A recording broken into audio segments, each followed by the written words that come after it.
guys, my name is Tesseption, and today we are finally back at watching Don't Hug Me, I'm Scared stuff. I told you guys yesterday I was gonna watch the film theory for Don't Hug Me, I'm Scared, which I'm watching it today, obviously.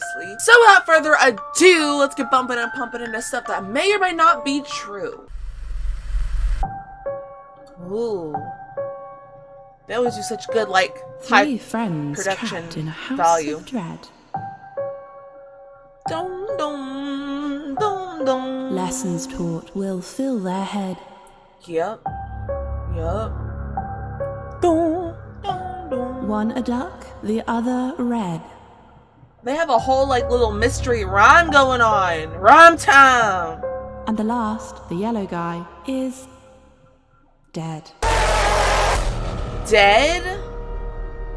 Why would he be dead? Hello, Internet! Welcome to Film Theory, the show that knows that a family is just a group of people who live together and have the same lawyer. Ladies and gentlemen, Yep. It happened. The new Don't Hug Me, I'm Scared TV series has finally hit the airwaves, Finally. and it is great. To It catch is you up, really Don't good. Hug Me, I'm Scared, or DHMIS for short, started as a series of YouTube videos that took Sesame Street and Jigsaw and then made the two of them kiss. The YouTube series followed three protagonists named Red Guy, Yellow Guy, and Duck as they went on adventures, learned important lessons about things like or Ooh. Yeah. then injected pure nightmare fuel into our eyeballs with imagery like this. It was such a good time. Such a good time. I think The series internet, concluded in 2016. Most of us the web series was more disturbing than the actual TV show, and a lot of shock factor value, but like TV show had more meaning to it. thought that it had entered the great YouTube playlist in the sky, lost alongside Niga Higa and Jenna Marbles, fated to occasionally pop don't up in bring up Jenna recommended feeds Marbles. It from makes now everybody until the sad. heat death of the universe whenever the algorithm sensed that we are starting to get nostalgic. Or at least that's the way it was supposed to go until Don't Hug Me did the impossible and had a got whole- a TV show. Yep, a Earlier whole this TV year, the show. creators managed to wrangle together a real 6-episode DHMIS TV series on the British Channel 4. And after watching it, I gotta say, it nails the tone of those original YouTube videos, all without feeling held back or tied down. Yeah. by it. In fact, it's clear that while the aesthetics look the same, the series has moved on. The calendar that appears Definitely. in every episode has It's moved from the changed. original June 19th date that it was stuck on to June 20th. It's a Yep. turning of the page, a symbolic new leaf. And Yep. whereas the original series was all about the corruption of art and children's programming, this new TV series seems to tell a more personal story about these characters, because they are actual real characters now. No longer are they just symbols for kids, or creators, or ducks, I guess. These three now appear to have histories and lore! Love the In fact, when you lore! start piecing this puzzle together, the story of these three characters is tragic. They're a trio that's trapped inside of a repeating cycle built on one woman's guilt and pain. And if I'm right about Is this, that what at it least is? one of these three characters is dead. So Okay, so does that imply that her son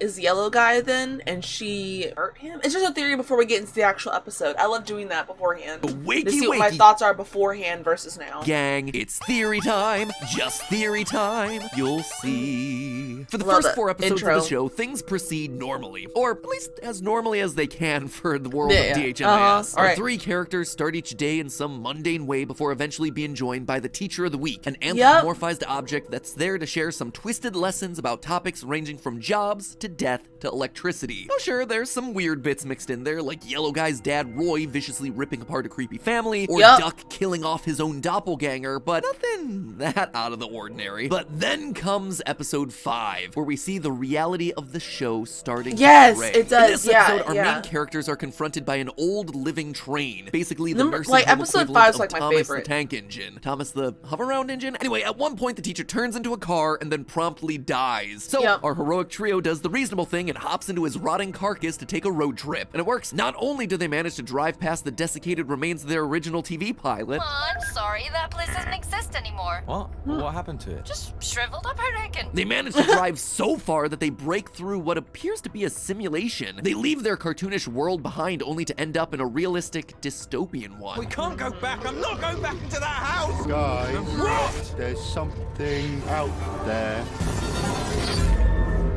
And they Lost ended and up in a confused, junkyard. they set up camp for the night. As they sit around a fire contemplating their new world and hoping that the neighbors will show up to help, a mysterious voice begins to echo through the night. Journeys made and lessons learned. You may feel like you're alone, Suddenly, Yellow Guy sees something out of the corner of his eye, and we cut to black. Only to then watch I didn't as even it was- notice that yellow guy. I didn't think about that, like looking at the episode, kind of like the scene episode 6 and going back to like episode 5. I don't even notice at the end mysterious that hand yellow rolls a guy was bottle the of their one that car looked up to a dollhouse. The same house that we've been watching at the Yes. start of every episode. The journey always ends up back at home. Now, Yeah. this is important because earlier this very episode, the characters had already talked about the episodic nature of content and how everything always winds up resorting to a status quo. All we do is sit around and then some guy comes and tells us about banks or vegetables. Nice Yep. to be back at home, eh? What are you talking about? We didn't even go anywhere. And sure enough, when we rejoined them in episode 6, the characters are reset right back to where we started, Yep. none the wiser about their junkyard excursion the night before. Really? And that's when things start to really pick up. At first, the season finale is all about electricity. Our 3 friends get an electric bill and they don't want to Yeah. pay it because... Electricity is silly stuff that ought to be free. So of course, their fuse box, Electracy, comes to life to teach them more about the wonders of electricity and how it powers phones and televisions and radios. I was singing along to that part And too. yes, I was even having your a good shredder. time. When the lesson suddenly turns to portable sources of energy like batteries, Yellow Guy gives us the surprise revelation that Yeah, he he's a too robot. is powered by batteries. No, I am have batteries, see? He's a little Which robot is a boy. strange detail that we'll come back to. Regardless, his current batteries are old, corroded, and clearly out of juice, so Duck switches them out for Electracies. Suddenly, the once doofy Yellow Guy is juiced up to the max, and instead of being dim-witted, his mind explodes with intelligence. Equipped with this new awareness of the world around him, Yellow Guy becomes the first person of the trio to realize that they're only on the bottom floor of what's a multi-story house. Yellow Guy climbs the stairs to discover the big boy room on the second big floor. boy Inside, he room. finds older versions of Red Guy and Duck that are able to learn not just 1, but 2 lessons in a given day. You seem... Big?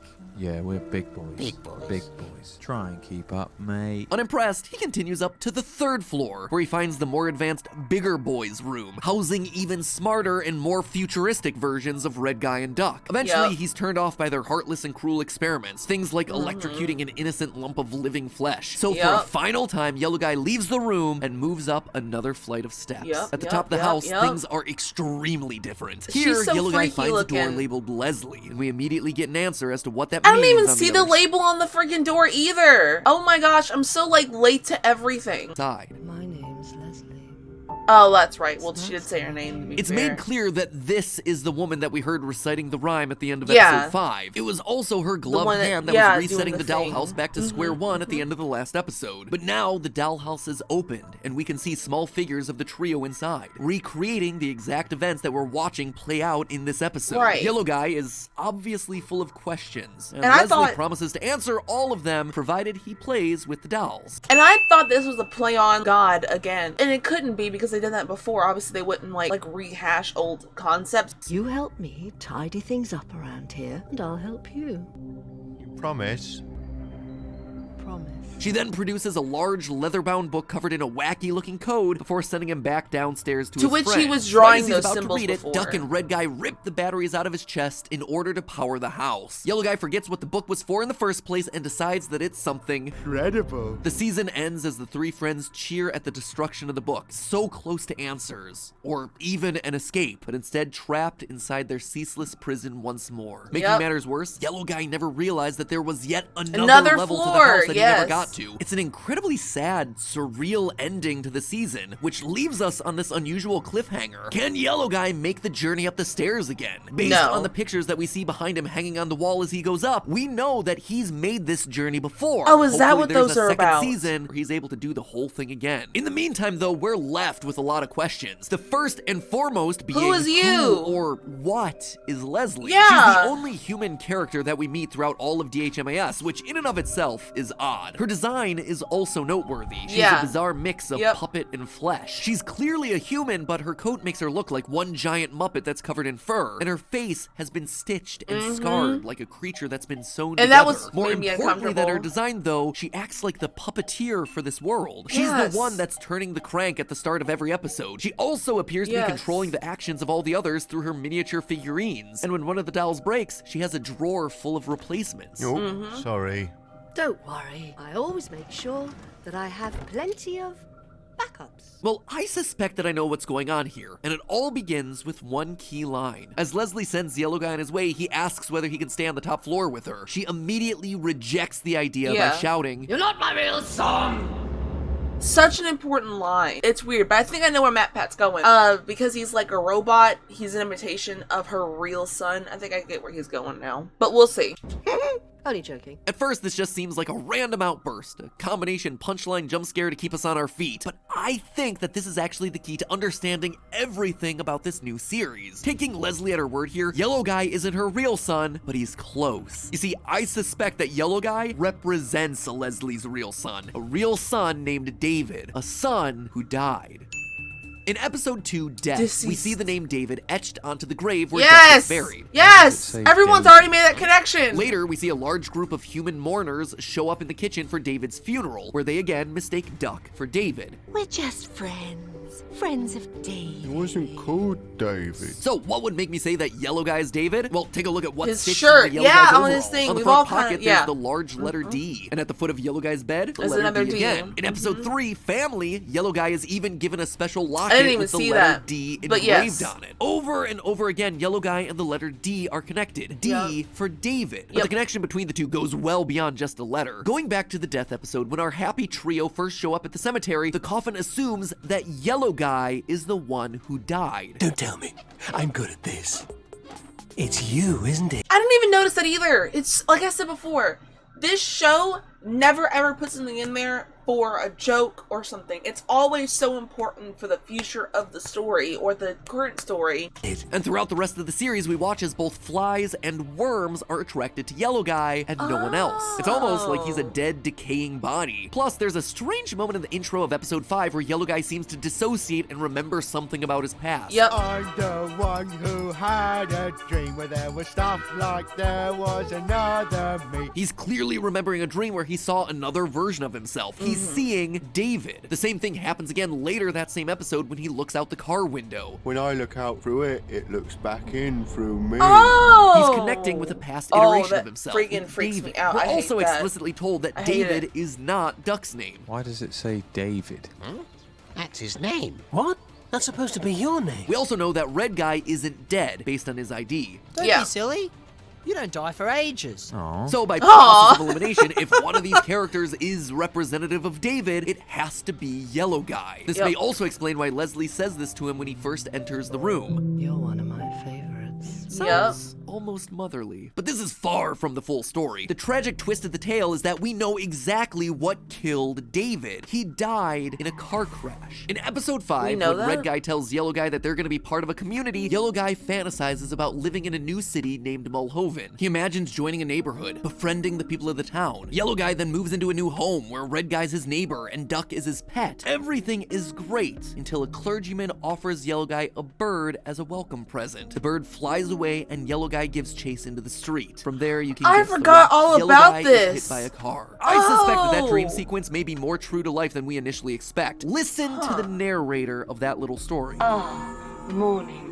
Here in Mulhoven, Newtown. It's Leslie's voice. You've got plenty of reading to do. In fact, it's Leslie screaming for Yellow Guy to get out of the street. Oh, careful. Careful now! And the reason she's screaming? Because she's the one in the car. Leslie killed her own son, David.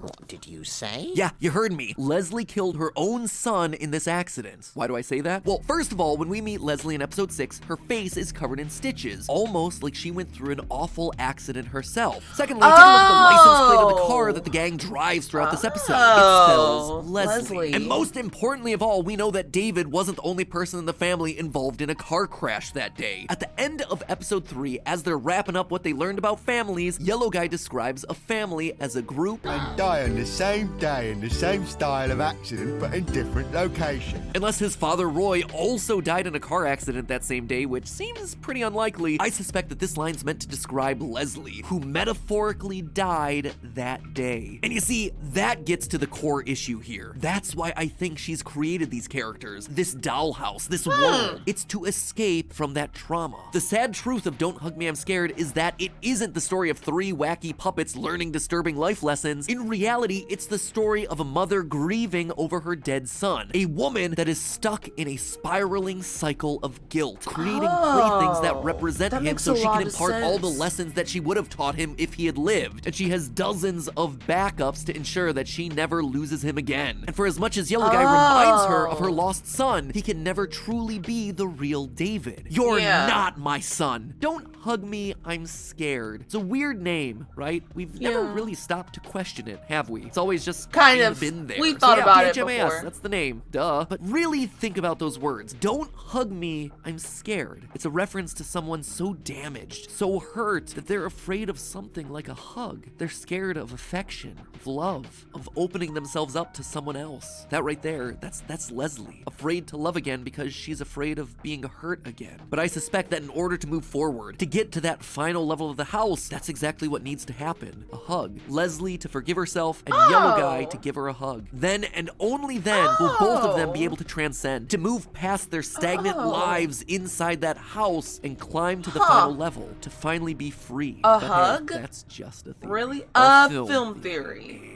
And cuts. Okay, hold on now. That's actually pretty interesting to think about. I don't know where the original name for the series came from, because I don't think that, well, one, I don't think that they actually ever plan on having a TV show or even an extended version of the original web series. Or if they did, it wasn't gonna be this direction. So I'm very curious to know like where this goes. I guess that wouldn't be 1, that would be like 2. I'm curious to see where this goes. I don't know if the hug was really part of the original concept of healing and grieving and mourning and that kind of stuff. I will say though, I definitely like the TV show a little bit more, because this is something that dwells in grief and human emotions, something that I have, I guess, more knowledge into.